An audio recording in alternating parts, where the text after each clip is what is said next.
We're really honored to have Ray Kurzweil with us. And I'm going to introduce him in a little more length in a second. But just so you know, Ray and I are going to start with a conversation one-on-one up here for a while.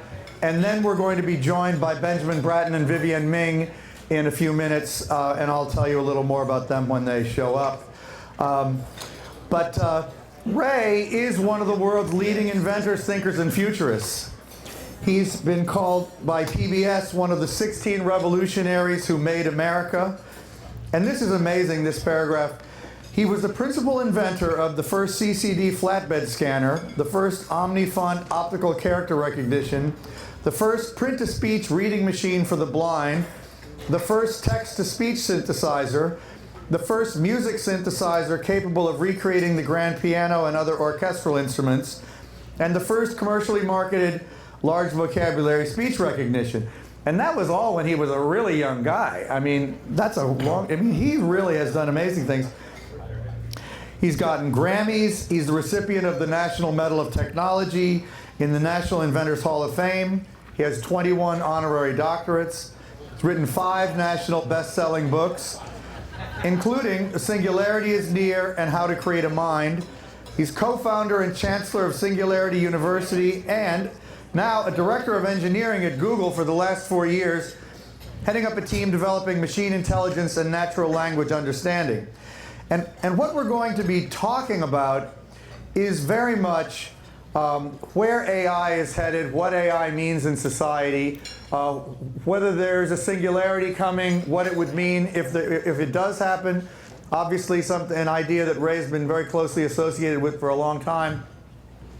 But I wanted to just start, Ray, by asking you, what is the main thing you're working on right now? Well, I've worked for 50 years or more on AI. Actually went to meet the 2 leaders of the 2 principal schools, the symbolic school, which is Marvin Minsky, and the connectionist school, Frank Rosenblatt, who created the first neural net. This was in 1962. 1962, what? When I was 14. I'm going to back up a little. And when you were 14? Yeah. You went to meet both of them when you were 14, okay. Minsky became my mentor for 54 years till his passing recently. And so there was a lot of rage about thinking machines based on the perceptron, which supposedly simulated a human brain. And it could recognize printed letters, so I brought up printed letters in Courier 10, and it could recognize them. But then I showed it a different type style, and it didn't work. And Rosenblatt said, well, don't worry. If we feed the output of the perceptron to another perceptron, another neural net, and the output of that to a third one, and so on, it will get more intelligent and generalized and be able to recognize abstract patterns. I said, oh, did you try that? And he said, well, no, it's high on our research agenda. Well, he died 9 years later in 1971, never having tried that. It would be decades later that they finally tried these multiple layer neural nets, 3 or 4 layers, and they did get a little more intelligent. It could then recognize multiple type styles. But as recently as 5 or 6 years ago, the accusation was, hey, I can't even tell the difference between a dog and a cat. It turns out the essence of a dog and a cat is pretty abstract and subtle, and it's at layer 15. We couldn't go beyond 3 or 4 levels as of a few years ago because of a math problem.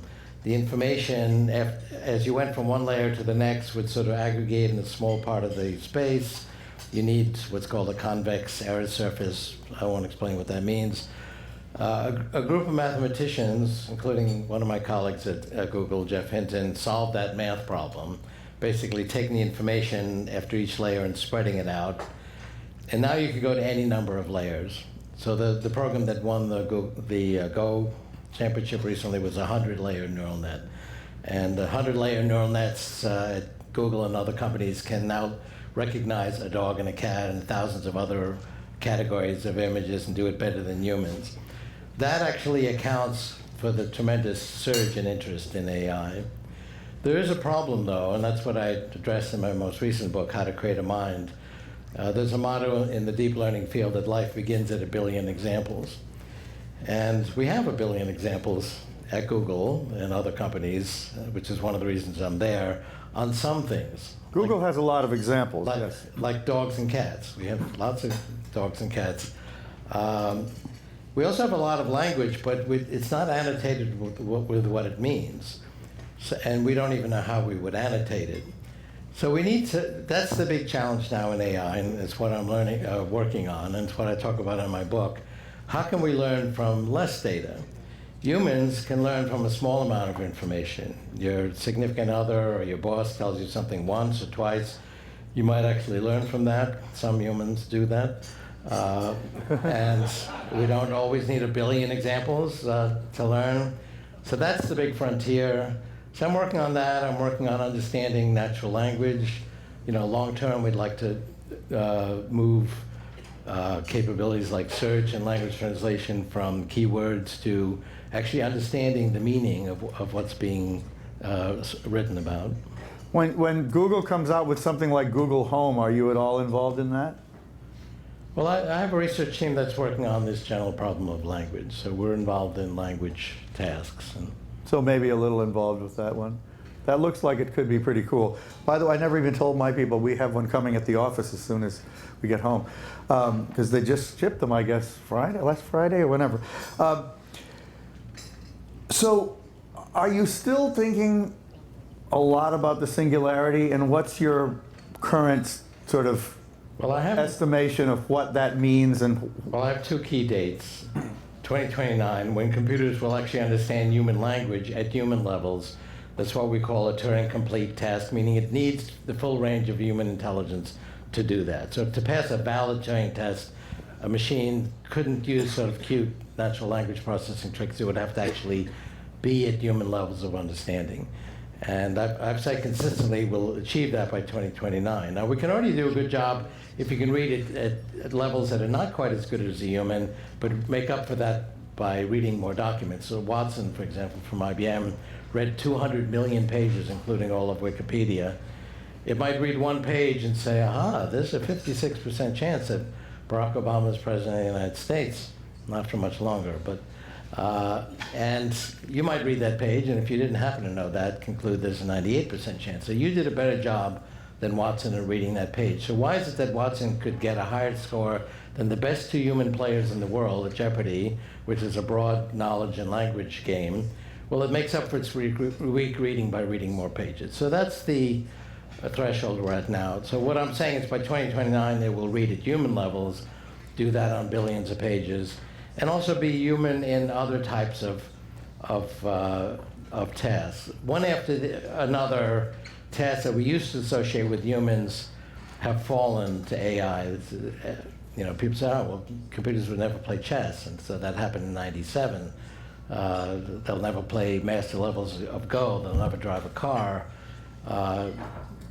But one after another, these kinds of tasks have fallen to machines.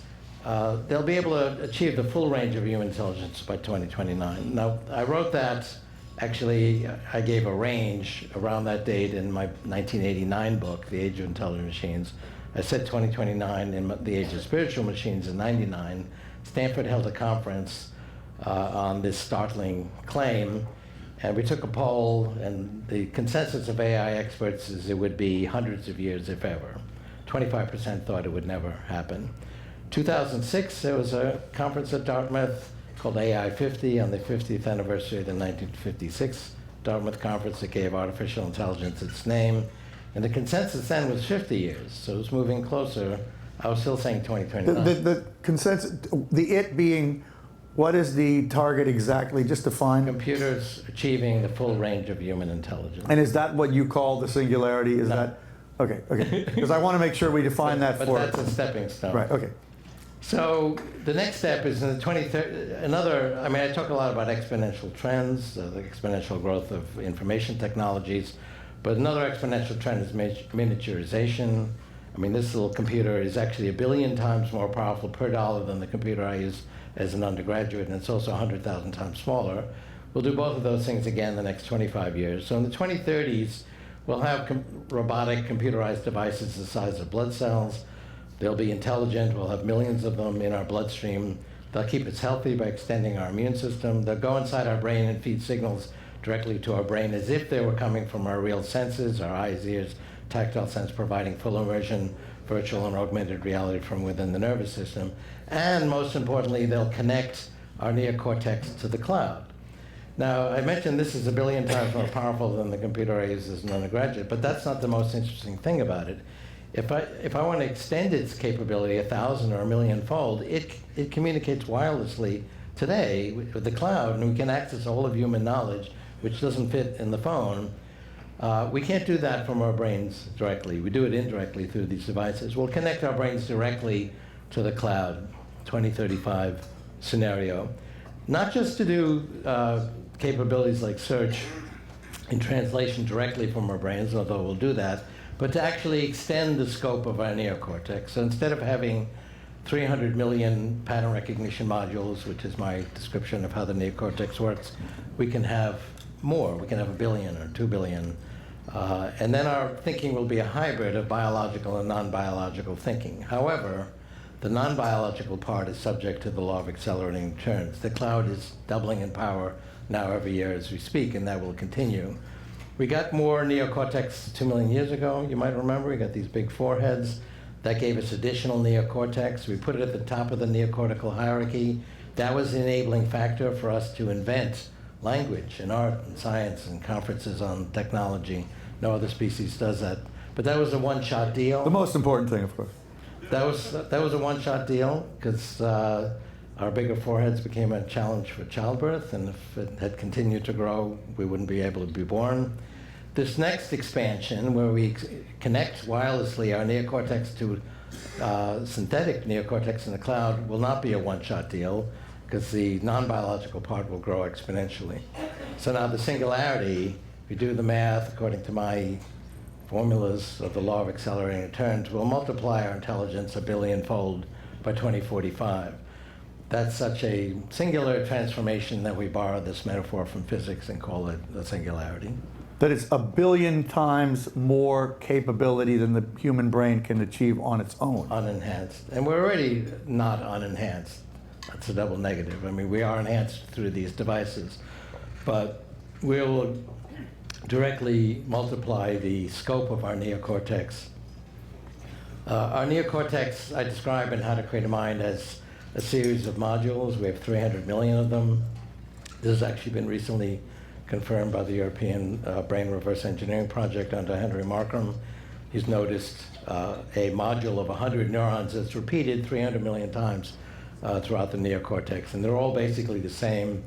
And there's no plasticity, no change, no rewiring within each 100 neuron module, but constant change between the modules, and that's consistent with my thesis. And we have 300 million. We got this additional shot of it, as I mentioned, 2 million years ago with these big foreheads. We will connect to synthetic neocortex. That's something else I'm working on, is basically simulating that basic process. We don't understand it fully, but we have some clues, and we can begin to simulate it. By the 2030s, we'll have very perfect simulations. We can, then connect to the cloud. And just as our phones today multiply their intelligence by connecting to the cloud, we will do that directly from our neocortex.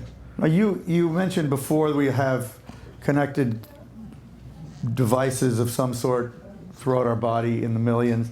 I remember once I interviewed you when I was at Fortune, probably 15 years ago at least, more than that maybe, and you were talking at that time about each individual synapse you thought would have some kind of connection to an external information. Well, not every synapse. First of all, the region of the brain that's significant and where we do our thinking is the neocortex. Neocortex means new rind, and it's the outer layer of the brain. But it develops so many curvatures. If you've all seen that image of the curved surface of the brain. There's now 80% of the brain. And it's organized in a hierarchy. So at the bottom level of the hierarchy, I can tell that that's a straight line and that this is a curved line. At the top of the hierarchy, I can tell, oh, that's funny, that's ironic, she's pretty. You might think those are more complicated, but it's actually the hierarchy below them that's more complicated. The hierarchy is organized like a pyramid. So the top of the hierarchy has relatively fewer modules, and at the bottom we have a huge number that do these sort of simple features of visual images and so forth. The ones that are intelligent, that organize technology conferences, for example, are relatively fewer. So Simone does that, actually. But So we will connect that top layers to the synthetic neocortex and add additional levels of the hierarchy. So we will become funnier and more musical and so forth. that sounds good. Before we bring up the other panelists here, talk a little bit about how you ended up at Google, because a lot of us found that surprising. You have always been kind of a pretty much self-employed, free agent entrepreneur. Explain what happened there. I was a serial entrepreneur. I started probably 10 companies, and 5 of which I've sold, and 5 of which are still going. My most recent book, I mentioned How to Create a Mind, which talks about how the neocortex works and has a very particular model, including the algorithms that I believe run in these 300 million modules, and and how to then build AI based on that. And it's different than these deep neural nets somewhat in that it can learn from less data, because humans do that. That's kind of the unique feature we still have over these deep neural nets. I gave an early version of it in 2012 to Larry Page. He liked it. I met with him and asked him for an investment in the company. I had just started to develop these ideas, and asked him for an investment, and he said he would invest, but let me give you a better idea. Why don't you do it here at Google? We have all these great resources. We have billions of images of dogs and cats, for example, and we have lots of computers. Especially cats, yeah. I think there's actually more dogs. Is that true? Okay. I prefer dogs myself, anyway. So we had an agreement, meeting of the minds, and so I took my first job for a company I didn't start myself later that year. So it's been about 4 years now. And is that the majority of your time now at Google? Yeah, I'm full-time there. I mean, I've got a few other things I'm doing, like writing some books, but... Including a novel, I believe, right? Yeah, I wrote a novel called Danielle, Chronicles of a Superheroine that is actually about superintelligence, and it basically addresses the question, what would happen if a child, a young girl, actually had superintelligence? And she does some remarkable things, like cure cancer and bring peace to the Middle East. She becomes the first democratically elected president of China at age 15.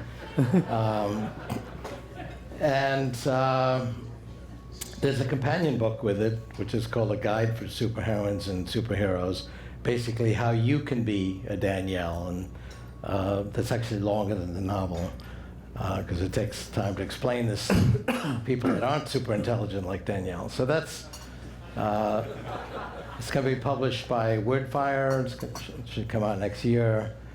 And I'm writing The Singularity is Nearer, which will also come out by Viking, which has done all my nonfiction books. And so that should be 2018, which will be 13 years after The Singularity is Near, which has held up very well, but a lot has happened over the last decade. It's had extraordinary influence, there's no question about that. But so you enjoy working in it for somebody else?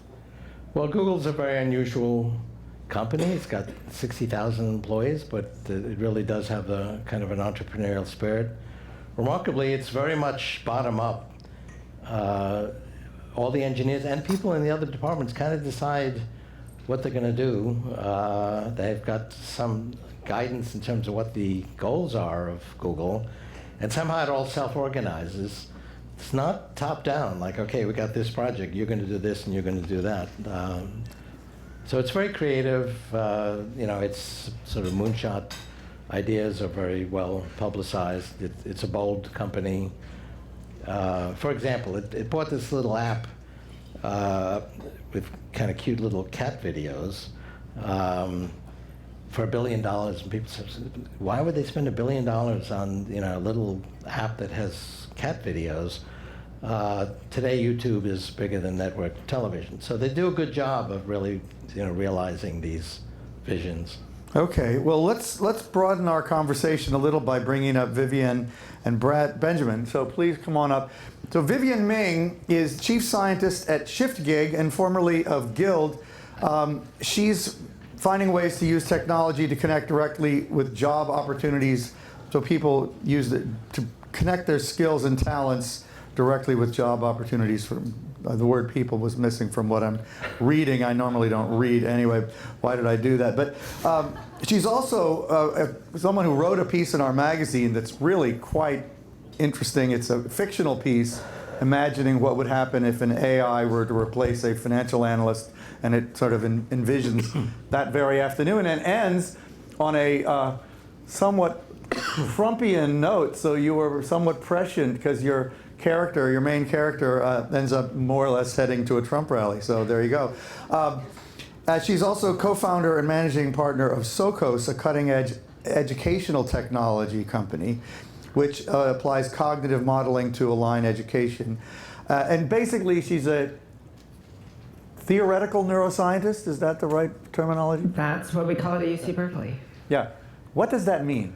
That means we're lazier than all the other neuroscientists. We just make fake brains on computers and teach them how to do things and pretend that that tells us something about how real brains work. All right, I like that definition. If you want to make it a little fancier, spancier, think like theoretical physics for the brain. Start from first principles and see if you can get insights about cognition, sensation, emotion from those insights. But it's interesting, you're applying that to education and job employment issues. I think that's fascinating. Benjamin Bratton, who we can thank in part Pradeep Khosla of UCSD for helping connect us to, is a really interesting thinker about the brain, about cities, about artificial intelligence. He's coming more from a design mindset. He's a professor of visual arts at UCSD. He's director of the Center for Design and Geopolitics. But you'll find he's really thought a lot about AI. And I guess I would start, Benjamin, just talk about how you think about what AI is, what you think about the idea of the singularity. Any thoughts about what Ray's been talking about, or what's important to you when you think about this concept? Right. So my interest in this, my work is really about the culture of AI. Let's say the kind of the social milieu in which as AI emerges, that it's able to take root. And so, while the technological issues that are involved in this are enormously important and interesting, and I happen to think that as a kind of meta technology, that AI has the capacity to transform our societies and our economies, our cultures at an absolutely fundamental level, from identity to what counts as governance to all of the above. And governance is something you've written a lot about. Yeah, it continues to be an issue of some intrigue. We've been talking about it in the last 24 hours. Yeah, and I think AI. I think the folding of the question of something happened, Ray. Yeah, were you traveling? There was a thing in the paper. Yeah. I just came in from China, so I missed it. I think the question of AI plays into this story about what happened yesterday quite directly. How so? Well, let me get to that. Okay. Let me go a little bit step by step. I mean, one of the things that my work around AI has been focusing on is, let's say, a suspicion of our anthropocentric biases around AI, and it would go back to Turing's 48 and 50 papers, by which he introduces a notion of AI. This is Alan Turing. Alan Turing, right. Which is really as a sort of sufficient condition to AI that it would perform thinking in such a way that it would mirror how humans think that humans think, and that in the reflection and recognition and empathy with this performance that we would grant this, in fact, is an intelligence in this way. And I think this from on forward, I think that the biases towards the presumption that we would make sense of AI, that we would use AI, that we would recognize AI in the world and understand its conditions, primarily in terms of this conception of these anthropocentric predispositions, has been one that has limited the conversation, the social conversation, the political, the cultural conversation about the context in which AI may flourish in ways that have been detrimental. My interest is in opening those conversations in such a way that we can have the questions about how should and might AI innovate these institutions in ways in which we would want to. You mean you think the anthropomorphism, whatever, I left about a paragraph. Anthropomorphism, Yeah, you say it. That has limited our ability to imagine a wider variety of types of AI. Is that and what to even recognize it in certain ways, right? I mean, if also we think about it in this way. I mean, and as Ray will attest to. I mean, one of the interesting things that has come out of our research in evolutionary robotics and bottom-up work as well, is that where the capacity for an embodied form of AI to sense the world around it, to see it, to smell it, to have sense it, is it ultimately inextricable from its heuristic capacity to manipulate and interact with that world around it as well. And so, ways that we have just made distinctions between going all the way back to Kant, but between sensing and thinking, turn out to be in certain sort of ways less functional as explanations in this way. Now, if we extend this to the landscape scale, and of course one of the things we're building in our urbanism in many ways is being defined by this distribution of sensor networks that exist at this scale. Many of where the sensing stops and the thinking begins is a matter of is always not so clear. Now, at that scale, the multiplication of these sensors, this as well, and sometimes those sensors may be being accessed by multiple AIs at different points in time, and AI may be accessing different ones of those sensors in different ways. And so we could say that the organism to species to niche to signal to phylum dynamics that have structured our own evolution through these processes of a single tetrahedral sort of form with a single array is not the way AI is evolving at the infrastructural scale. And so I think this is, in one way, this is made it to where we're not recognizing what the AIs that we have are doing and where they are because they don't look like us and they don't respond to us in this particular kind of way. And I would also very quickly say, because I really wanted to see where Vivienne jumps in here, is that all of which to say is that there's also an additional conversation is less about thinking of AI in terms of mind and consciousness, and is much more about AI as in terms of automation, AI in terms of as an institutional problem, something that actually has an infrastructural capacity, and its infrastructural capacities to me are many ways much more thorny and much more interesting. Okay, Vivienne, what were you going to say? I was just going to say that, even the discussion earlier today talked about how GE handles these real-time optimization problems, which I think is fascinating, but sort of falls back onto this there's a central processor, the data from these various sensors are coming together into one location. I think the earlier discussion about how you would have these distributed where all of the processing was happening locally, where you can commercially available, get deep neural networks embedded right on chips, doing image recognition and so forth. So what if we're talking about a world in which all of that local processing is happening, that chip is pulling everyone in, it's recognizing all of you, it's picking up on the sentiment being expressed by your facial features, and then it's trading that information out. So instead of it being the Internet of Things based on a platform, it's a marketplace in which that thing is now bidding out that information to your smartphones and to a security network and to the smart light bulb system. And what's interesting there, to me as a neuroscientist, is now I'm talking about a whole bunch of local processors that are pulling in information, processing it, and then distributing it openly to their neighbors, which is starting to sound a whole lot like the incredible mess we have inside of our heads. And what's interesting about it and ties in with your story is when I think about what that is, it's not an autonomous car, it's a distributed autonomous transportation network over an entire region, right, which is not fundamentally aware of what's happening here and here necessarily at the same time if it doesn't need to be. When you look at the way brains work, we're very aware of a very limited set. In fact, we're usually constructing explanations for our actions after the fact, based on very limited amounts of information compared to the actual neural circuits that were involved in those decisions.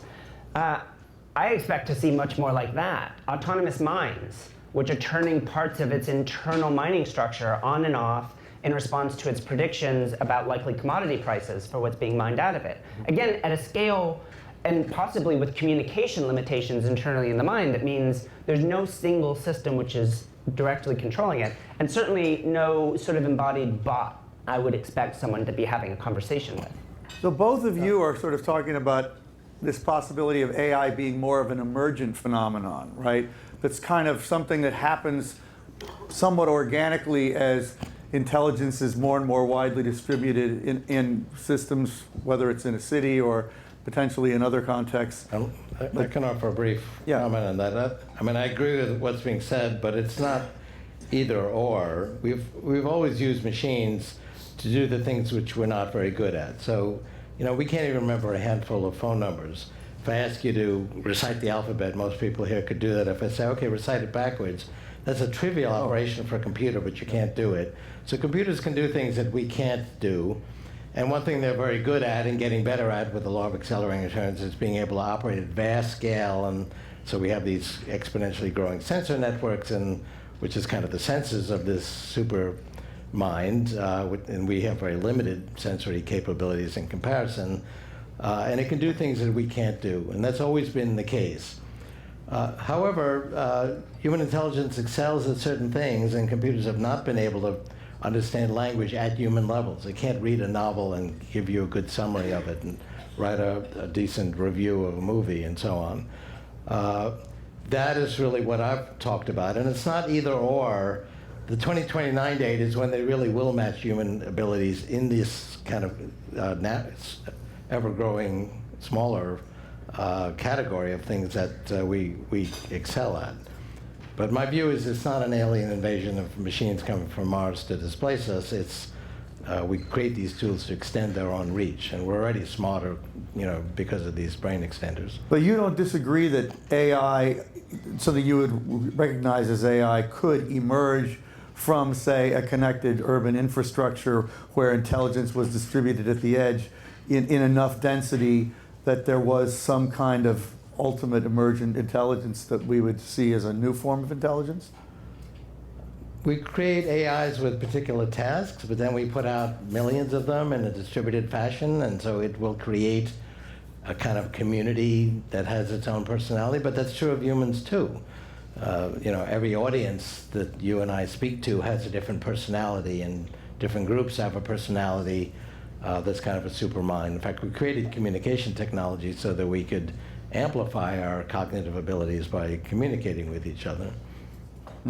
But, you know, the vast amount of our knowledge is embedded in language, and so as soon as computers can actually understand that, we'll unlock that knowledge and be able to then look across millions of documents and gain new insights. It's precisely because I think that humans and AI do think quite differently from one another, that putting so much on the anthropocentric sort of models, but there's a human criteria by which at a certain date or in a certain way it will achieve this particular threshold is missing quite a bit. To me, I see, in terms of the philosophy of this, and I may speak to this very briefly, to me I see AI in this way as a bit like what in philosophy we call the other mind problem, ways in which you try to, there's a way of thinking and being embodied in the world that is different enough that the question of what our references may be that would allow us to communicate are unclear in this way. Well, and go ahead if you. Well, I'd put a different wrinkle on that. I think computer intelligence has been different, and so it can do things that, in fact, we're not very good at, from trivial things like reversing the alphabet to playing chess and seeing patterns in financial data that humans could never see because we can't look at a billion numbers and understand it. However, there is some unique attributes of human intelligence that's desirable for machines to master, like really understanding language in more than using more than simple natural language processing tricks, really understand the meaning of documents and be able to converse with us and gain insights by reading a million novels. That we're going to actually have to emulate human intelligence in order to do that. At least I think that's the best strategy, to actually understand how humans understand language and then recreate it that way. At least that's what I'm that's my thesis, and that's the direction I'm working on. Well, it seems like the strategy, though, is emerging. The work on, cortical processing units, or similarly the work looking at massive data sets, sort of the what you might call the Watson approach. There's a number of different academic labs that have also followed this belief that if we can stuff enough newspapers into this thing's head, one day it's going to wake up and have an opinion about the way the world should be. And an assumption that the limitation is scale and not something a little bit deeper. Now, I'm a deep believer both in artificial intelligence and in AI augmented intelligence. I actually am looking forward to talking about, my lone remaining academic field of interest is cognitive neuroprosthetics. And there's this cool stuff like neural dust, UC Berkeley, Lawrence Berkeley Labs, little nanomachines that exist today, transduce local field potential into RDF signals, embed boosters in your dura just below your skull, and then this stuff transmits out. And now That's Kurzweilian. Wow. Yes, and now we're talking about a system with thousands of three-dimensional sensors. It turns out the input problem, is fundamentally harder than the readout. But that readout potential is right there, and the opportunity to merge together what machines and humans are great at in a really productive way, I think is exciting. Although I think it is just as singularity prone as any other possible emergence of superintelligence. There's some point, I actually have been saying, probably well inspired by you, that in 15 to 25 years, these sorts of technologies will fundamentally change the definition of what it means to be human. And if we're not careful, it's only going to do it for your kids. They already have. So they already have. The intelligence of your kids is already a function of your wealth. There's all sorts of things which have changed people by virtue of how they interact with technology. Actually, you don't have to be very wealthy to have these technologies. There's 2 billion smartphones. A kid in Africa with a smartphone can access all of human knowledge. So it's that's because of the. Who uses such a thing? There was a great line. There's a great line out of the second machine age, talking about the exciting acceleration of smartphone usage around the world. And isn't that great? That means kids anywhere in the world can spin up an AWS instance and run an R data analysis model on large data sets. Who does that? That may be a true statement, but I don't do that. And this is my world. Like, what person spontaneously becomes that if we haven't built a world in which we're actively creating the artists and the scientists, instead of just imagining that will emerge because AI frees us from work? I'll give you an example of what people actually use these technologies for. Like my father was a composer, couldn't hear his compositions without occasionally raising a lot of money and hiring an orchestra, and then he could hear his orchestral composition. Today, a kid in her dorm room can use her mobile phone or tablet computer and a MIDI keyboard and create a whole orchestra, and then also use automated software to generate a walking bass line and so forth. And so it is amplifying creativity. We were just chatting about my daughter who does illustration and uses all kinds of intelligent computer tools. It's used in every area of life, and also, gee, who said that quote? And then you can look that up. And so that's how we use these things. It is an amplification. So that's augmenting our intelligence right now. Exactly. Yeah. Yeah. But Vivienne, I wanted to go back to something that I know you think about a lot, which is, this question of how AI gets integrated into human society. And you've touched on it a little bit, but I wanted you to go at it a little more directly, because I know you worry that we have the likelihood of getting one way or another to something that we really will consider a different form of intelligence than ourselves, and yet we may not be prepared to live alongside it somehow. So I'm technology, AI or otherwise, technology is just a tool, and it always will depend on what we do. I clearly believe in it, since this is what I do for a living, is I build technology, particularly machine learning technology. But I don't, and this is a hard-won lesson from the ed tech world, is it doesn't matter how right you are or how amazing your technology is. If you've built an educational technology, you just help no one. I'm just talking about the history of the field. We have a long history of not making any difference in anyone's lives. So how do you confidently go in and build technologies that really actually change people's lives? You have to focus on the human side.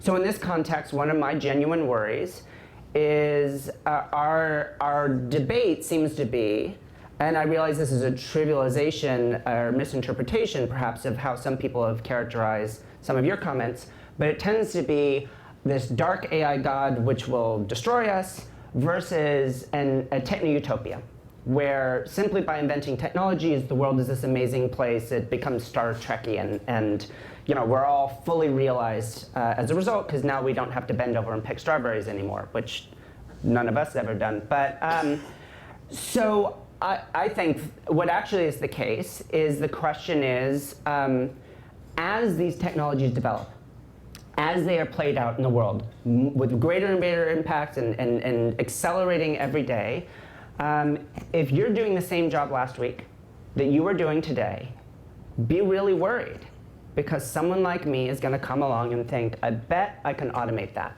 faster, cheaper, and better. And we're looking at the hyper-inflation of work, in which you're going to be doing a different job every week, every month, something new, one single job description, adaptive, creative problem solver. And if we aren't building those people, then the AIs we're building will never be fully realized, which is to say that they will slowly take over a lot of cognitive labor in some very useful ways, but we won't then magically take up the mantle and solve the big complex problems which we are richly positioned to solve. I think we're going to be worried quite seriously about what do we do with 1 billion young men around the world with nothing but time on their hands. Well, Yeah. let me address that, because you bring up a lot of I want to hear from you guys too in a minute. So issues. And I've written a lot about promise and peril, and their existential promise and peril. So biotech could save our lives, but also destroy the world. And we've had the Silomar guidelines, which have worked actually quite well. But I had a dialogue with Christine Lagarde at the annual IMF conference 2 weeks ago on just this issue. And I think actually what we saw last night has been influenced by this. It's much more automation that is causing economic insecurity than China or Mexico and so on.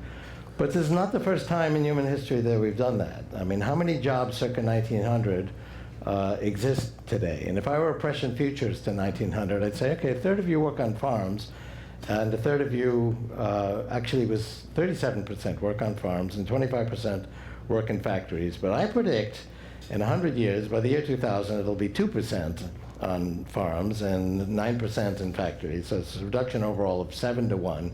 85% of these jobs will go away, and everyone would go, oh my God, we're going to be out of work. And I said, well, don't worry, we're going to invent new jobs that will replace them. And people say, oh, really? What new jobs? And I said, well, I don't know. They haven't been invented yet, which is not a very good political argument. It leads to economic insecurity. It actually happened, though. We've multiplied jobs significantly. Even as a fraction of the population, we've gone from 30% in 1900 to 44% today. The jobs pay 11 times as much in constant dollars per hour. you mean the people who are employed? 30% of the population is employed. 100 years ago, it's 44% today. The jobs pay an average of 11 times as much in constant dollars per hour as compared to a century ago. And we've moved up the sort of Maslow's hierarchy, because the jobs are at a higher educational level and are more satisfying.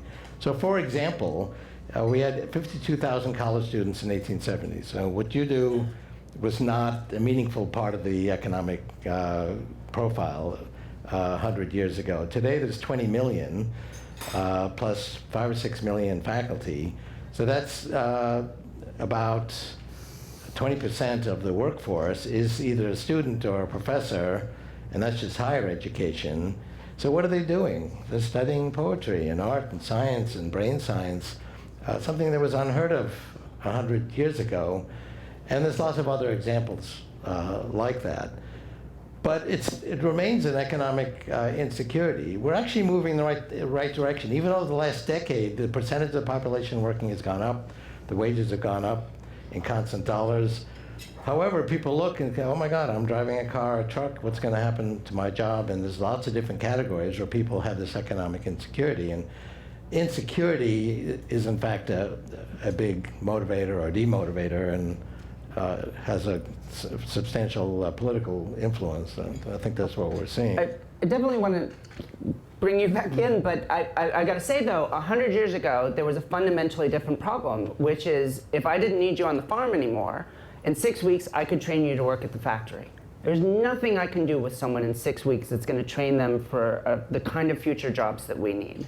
And in fact, what I might train them to do, say something all of us might well believe in, is, hey, let's get programming into our school curriculums.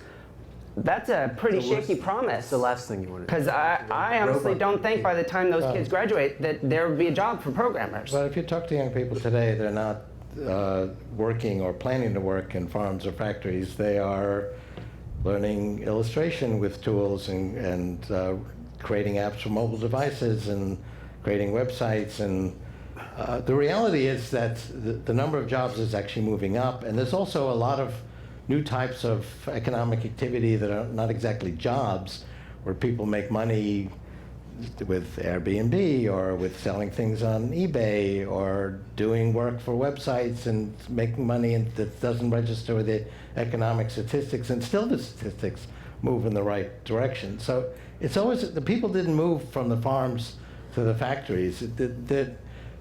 When the textile machines in 1800 in England, which started the Industrial Revolution, occurred, they started the Luddite movement because they felt their jobs would go away, which they did. Employment went up, but not necessarily the same people. There were new industries created with whole different types of people, and then education increased. That trend is continuing, even though we're now automating mental work. Look, I think the context in which these transformations that we're talking about are happening are ones that, in and of themselves, AI can have an enormously positive role to play at an infrastructural level, not just the augmentation of an individual's intelligence, but the augmentation of systemic intelligence, and the ability of infrastructural systems to automate what we call political decision or economic decision, the rest of this as well. And it's taking place in the context of an increasingly accelerating, and what will clearly probably be an even more accelerating ecological precarity.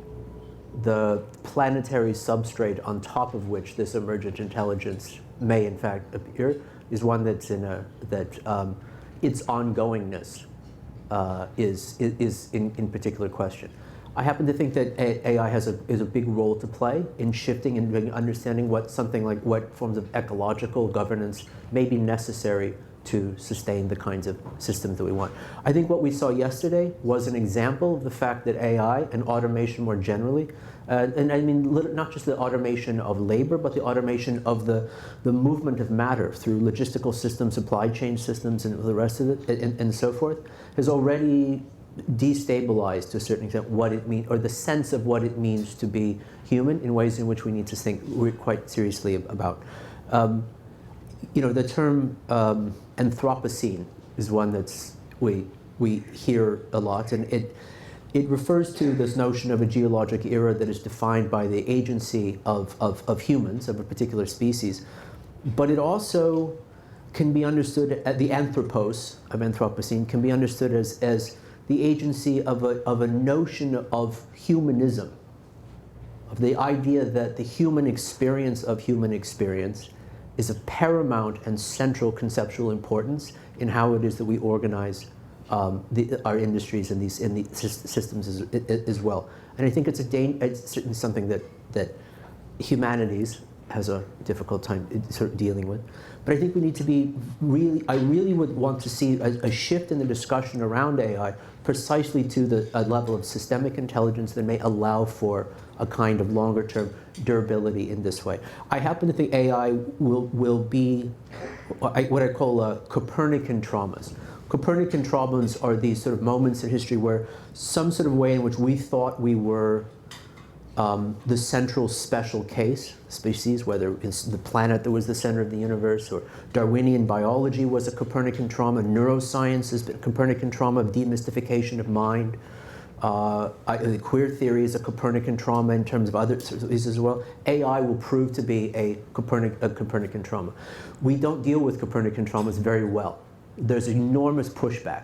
And I think the humanist pushback against AI, which will be in many ways will be. We survived them though. What's that? We survived them though. We have to date. I don't know how much of this, whether this is a guarantee. I certainly hope that we do and we will. But it also, you mentioned quickly just on the question of design, and it's true that my interest really in AI is like, what are the implications for design and design disciplines and design thinking in the ways in which certain sort of ways in which we build intelligence into tools at a large scale shifts what is designed and designated in this way.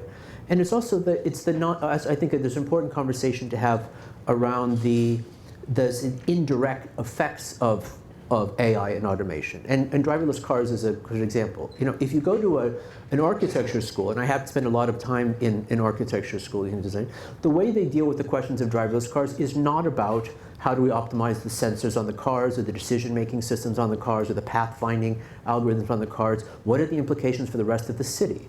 When you don't need to have 20% of your surface area of the urban core is just paved asphalt for the storage of transportation units that you don't need to own anymore, or garages, or the rest of this as well. Urban planners have been trying to get rid of parking lots as long as there's been parking lots, because they're a horrible space. Turns out the way to do it is you put sensors and intelligence on the car. There's some popular songs against parking lots. So. Sorry? There's some popular songs against parking lots. Songs against parking lots, yes. There's one. And so I think there's ways in which we can think about this sort of systematic. And the other thing we don't talk about so much with driverless cars is how important they would be, it's coming from Los Angeles, where I spent a lot of time, is how important they would be to provide an access to the city for people for whom it's expensive. Being able, you live in certain parts of the city, you can make it to Santa Monica and still pick up your kids in the particular part of the day. But if you don't live near there, it's hopeless. And so one of the ways in which the automation of transportation will allow for an important kinds of social shifts is that it moves the responsibility for capital ownership from the individual user and putting it back into the system. Transportation becomes an infrastructural ways in which as well, as opposed, and it's the opposite of the cell phone that you talked about, where something that used to be essentially that was capital was owned by the system, then it got pushed to the couch of the end user in this as well. It'll save 2 million lives a year, which will be useful. Yeah. At the very least. So anyway, my point is not so much that the questions of augmentation and intelligence are significant. They're not at all. But we can't wait until some threshold point where it's somehow appears, in order to understand what the terms of that absorption should be and what the ways in which we want to design their implications. And I want to be clear as to that there's no misunderstanding. 5 years ago, my son was diagnosed with type 1 diabetes. I hacked all of his medical devices, broke several federal laws, and built an AI that predicts about an hour into the future whether his blood glucose levels will go high or low. I recently visited Eli Lilly in Indianapolis, an interesting experience for a transgender person. And what was fascinating was their head of research and the CIO took me aside and said, hey, we'd like you to talk to this researcher. There was a guy there extending my model on an artificial pancreas, purely in simulations, because the data is hard to come by. But it worked better than a real biological pancreas. It may not be very far in the future before the Paralympics are a lot more interesting than the regular Olympics. I am a believer that's for sure. in what can be done with these technologies. All I'm calling for, somewhat in complement to you talking about the system, is let's make certain that the human institutions, the cultural institutions, are keeping pace with technology. Because unlike 100 years ago, technology is vastly outpacing the human side. And it takes me 20 years, if you'll forgive the metaphor, 20 years to build a human being. But it only takes us a couple of years to iterate on a new machine. And just to be clear, you've used the phrase, and I like it, adaptive creative problem solver. You essentially think we need an entire society filled with people about whom we could use that description? I think this is a rational investment no matter what we're looking at. I mean, I fundamentally believe we model this stuff out economically. The impact it would have on the US economy, South African, the Indian, the 3 places where I've looked most detailed, are increased GDP by 10, 60, and 110% if we could really focus on the things that were actually predictive of life outcomes. But at the same time, I think that there is an implication of a pretty profound divide that could evolve over the next 10 to 15 years of people whose labor is worth more than what AI can currently deliver, and the increasing number of people who slip below that. And we'll still have jobs for them. I mean, I don't think work is going to disappear. If nothing else, there's always subsistence farming. So, and this goes to the question you asked me at the beginning about yesterday and the sort of AI in this as well. I wanted to just sort of first say, because I thought the panel this morning was very, on this topic was sort of very interesting. I think we absolutely need to understand this, what happened yesterday, first of all, as a global phenomenon, that the rise of ethno-nationalist populism is a global phenomenon. It has global causes. That you see a common demographic, psychodemographic divide, whether it's in France or India or Iran, between an urban cosmopolitan constituency and a rural monocultural constituency, and that it's a global constitution. It's going to have a certain sense of global solution. And I don't think that that global solution necessarily is one that can be solved one 18th century jurisdiction at a time. Well, and so just very quickly, the question of how it is that AI may be a participation in the reconception and redesign of a political infrastructures that are able to, in fact, to intervene in this way. These, to me, are the conversations that we need to be having, and prototyping and understanding and model in this as well. And yeah, please, I'm sorry, Ray. Well, I mean, just to comment on the speed of change, that's certainly happening, and that's a corollary, I believe, of the law of accelerating returns. We're greatly speeding up the paradigm shift rate. However, it's remarkable how quickly people adapt to change. Phones that you can talk to emerge, and people say, "Isn't it amazing? You can actually talk to your phone." And people say, "Yeah, but it doesn't really work very well." And then a few years later, it starts working better and better. And then people say, "Isn't it amazing? You can talk to your phone." And people say, "Yeah, but it's been around for a long time." And then we can't remember when it wasn't the case.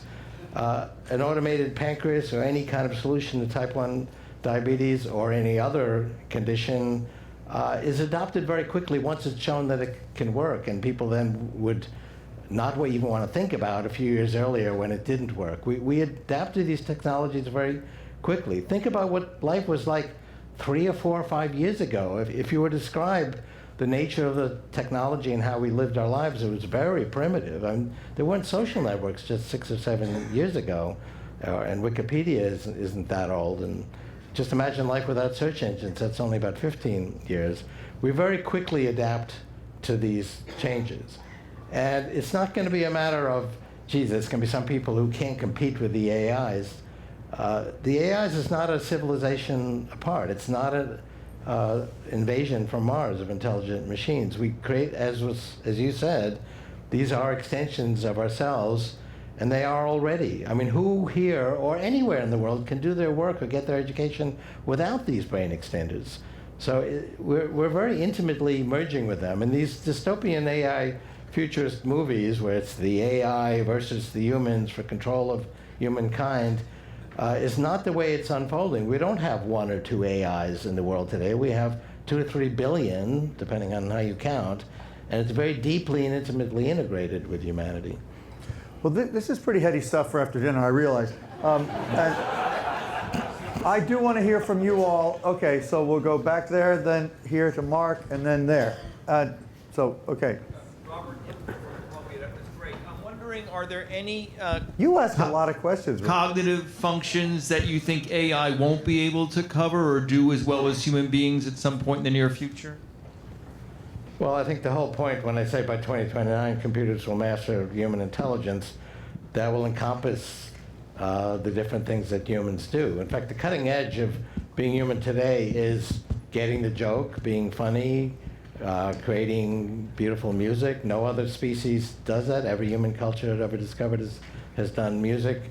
Expressing a loving sentiment, as distinct from our primitive emotions, which come from the old brain. But these things are the cutting edge of human intelligence. Being able to read a novel and have a reaction to it and that's coherent and summarize it. These are the types of things I believe computers will do by 2029, but we will integrate with them as we do now already, and it'll be even more intimate. They'll ultimately go inside our bodies and brains and make us smarter and, as I say, funnier. But no, I don't think there's any cognitive abilities that computers are inherently unable to do. Mark, identify yourself too. Actually, I've got the mic. Okay. So Ross Breckenridge, Silver Creek Pharmaceuticals. One way of interpreting the last 24 hours is a sort of a revolution against technologies that happened 20 years ago. And you know, I come from a country where we had a kind of a revolution, a similar revolution in June.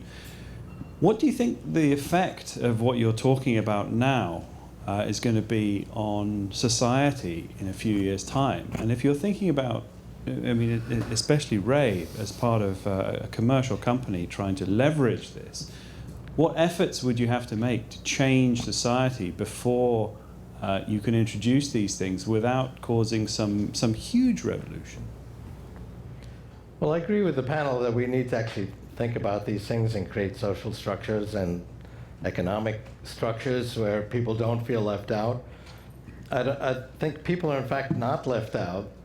I mean, I can cite lots of statistics that things are getting better. There was a poll taken recently of 24,000 people in 26 countries, and they were asked, is poverty getting better or worse? And 87% said incorrectly that it's getting worse. Only 1% said correctly that it's been reduced by 50% or more, which is what the World Bank reports. We have our information about what's wrong with the world is getting exponentially better.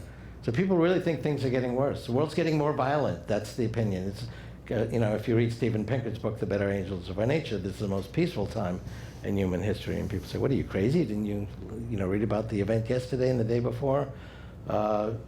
So I do think it's really insecurity about what's happening. By every statistic, there are more people employed, they're being paid more, the jobs are more interesting, but there's this deep economic insecurity because people, 100 years ago, actually, people weren't that much aware of, gee, there's this new machines coming that are going to possibly displace me. Now people are very aware of that. And I think we have to provide some means by which people have the right economic security that brings in lots of social and economic and political issues which we could debate. But I agree with the panel that this is a key issue. I still can't help resonating with the word dignity that came up in the opening session. I think that has to be somehow reinserted into the debate about what people need in terms of all of these issues. Mark. Okay, Mark Rotenberg. I've spent quite a bit of time looking at ethical and social issues related to new technology. My question for you, Ray, assuming that we do have techniques to significantly augment human intelligence and to enhance cognition and emotion, it's a practical question, I guess, and that is, what is the business model that sustains this, that gives people access to this opportunity? And I ask the question in part because what I've observed with the digital economy over the past 25 years is that increasingly we no longer possess digital artifacts. I mean, as you say, they're held in the cloud. We don't necessarily own them. Oftentimes we lease them or we subscribe to them. And every incentive seems to be to extract from us more value. So to the extent that I have a bit of a dystopic view of this, it's not that it can't be made to work, it's that in the simple instrumentation of the business model, I am concerned about what happens when someone can't pay for the next 6 months of their enhanced cognition. Well, another one of these, I think, incorrect perceptions is the growing digital divide. I mean, every statistic shows that's absolutely not the case. The internet and access to it is spreading like wildfire in Africa and other developing countries, and we now have 2 to 3 billion smart devices that are connected to the cloud, and it's going to be 6 billion in a few years. What's driving this, one of the implications of the law of accelerating returns is a 50% deflation rate in the capability of information technology. So I can get the same computation, communication, genetic sequencing, and lots of other information technologies that I could get a year ago for half the price today. And we put some of that price performance improvement into price, so prices come down, and some of it into performance, so performance goes up. That's why you can buy an iPhone or an Android phone that's twice as good as the one 2 years ago for half the price, which is a 4-fold increase in price performance, which is 50% per year. And ultimately, these are very inexpensive, and we have lots of resources that are free, and I argued with this with Christine Lagarde that we don't count that in the productivity statistics. So when I was a teenager and spent thousands of dollars to buy an Encyclopedia Britannica, I was thrilled with that. That was a few $1,000s of economic activity. Today I've got one that's better and free, and it doesn't count for any economic activity. And these resources are, in fact, spreading wildly and becoming ultimately very inexpensive. And we will, so she said, well, you can't eat, you can't live in, you can't wear information technology, and that's going to change. 3D printing will be able to print out clothing for pennies per pound by 2020. We'll be able to, in the 2020s, print out modules that you can snap together and build a house. That was already demonstrated in Asia as an experiment, but that'll be mainstream in the 2020s. There'll be a new agricultural revolution with AI-controlled food production that'll be very inexpensive. And it's subject to this 50% deflation rate. So ultimately, it's very widespread. There's an implicit assumption behind that the simple connectivity, probably many, but simple connectivity is the thing that will change us, because everyone owns a smartphone, and suddenly humanity is transformed. But I don't see any strong evidence to support that. I mean, Andrew Ng, I've done some work with him in the computational neuroscience world. He and Daphne Kohler, amazing people, found Coursera, wonderful solution, frankly, to their problem, which is, if I, amazing genius at age 10, had been trapped alone on an island, what would I have needed to transform my life? Well, access to all the information in the world, the best classes the world has to offer. But the people that show up at Coursera are already educated. There's this idea that simply passive connectivity will fundamentally change the world. I simply have never seen evidence of that being borne out. Well, if we don't go actively out and change people. I mean, when I was on the MIT board for 8 years, and we put out all of the MIT courseware, including videos and so on, everything online, and there were 10,000 schools sprung up in Africa. This was in an early stage where they would sort of gather around a computer with kind of a shaky connection to the internet and take courses from the best minds in the world for free. And this is much richer now. I mean, it's all, from TED videos to every other kind of technology. I meet people who are real experts now on things like deep learning and many other fields who learned it online. And this is just beginning this revolution. So it's not correct to say that people don't have access to this. I didn't say, of course they have. That's what I just said, is they have access. It's just that it doesn't matter. It just doesn't matter if they don't have a reason to believe that the hard work of investing their life into that access will pay off. I think one of the things that we're going to see over the next... Wait, one at a time. You pick. No, you're going. Okay. I think one of the things that we're going to see over the next few years, and I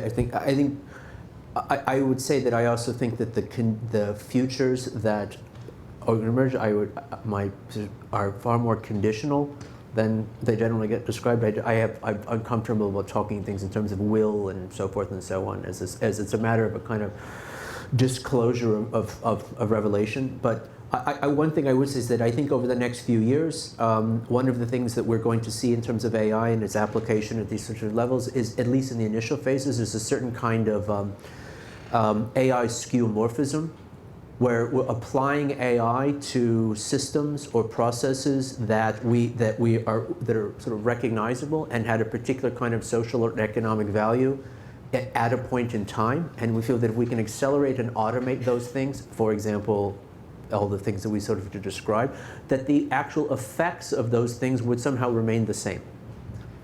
And they won't. By applying AI to an 80s or 90s or even early 20th century economic and social cultural system, that all of the advantages and effects of those would simply be exponentially more efficacious social thing, is I think, in terms of the history of any kind of transformative technologies, extremely unlikely. Well, I don't think anyone else in this room. And I don't think there's a dystopian sort of thing. So I just wanted to just say. It just means that the challenges at work of imagination are in front of us, not behind us. Well, what I was going to say is I don't think anyone else in this room could say that they've been moderating since 8:30 this morning, but I have, and I am pretty much ready to stop. And I got to say, thank you all. I thought this was incredibly rich, an incredibly interesting conversation, and I really appreciate all three of you coming to participate in it. And particularly Ray, who has been to Techonomy before, and we really are honored to have you back, and it was really an extremely interesting conversation. So I'm just going to give you a few housekeeping notes here. Tomorrow morning, Benjamin is going to be the main event at a breakfast roundtable, if you can get there at 7:15 in Miramar 1 and 2, just past the ballroom. 7:15. If you're not joining that, you can get breakfast in the hotel restaurant called Navio, courtesy of Techonomy, which is sort of at the back of the main building there. It's easy to find, Navio. And that starts at 7 a.m. for the regular breakfast. And the plenary sessions will start again in the ballroom promptly at 8:30. Bloomberg TV's Emily Chang is going to be moderating a session on how vast an Internet of Things. And Eric Topol, who was in our health sessions earlier today, will be among the panelists. Sarah Gardner from Hitachi. And also, wait, there's another person who's on there that's not listed here. But anyway, see, I am really tired. But anyway, no, my paper's missing. But anyway, who was the third person on that? Simone, where are you? Oh, so we don't know who it is? We do. Who is it? Say it louder. CEO of Bratton. Oh, okay, good. I think I got that. Anyway, so that's all you need to know. But then is there going to be anything else now for anybody who wants to party? No. I think you'll have to do that on your own. Ray's going to DJ. What? Ray's going to DJ. This room would be well suited for it. I got to say, I love the way this room came out. We built this tent. Last year we had it up on the parking structure, but this tent, with a lot of work. But they've had this platform here for 2 years, 3 years, and we're the first people that have ever used the platform, which was designed for a tent. Not the physical platform, but this grassy, flat area. So this is an experiment, and it seems to be working. So thank you, Ray. Thank you, Vivienne. Thank you, Benjamin.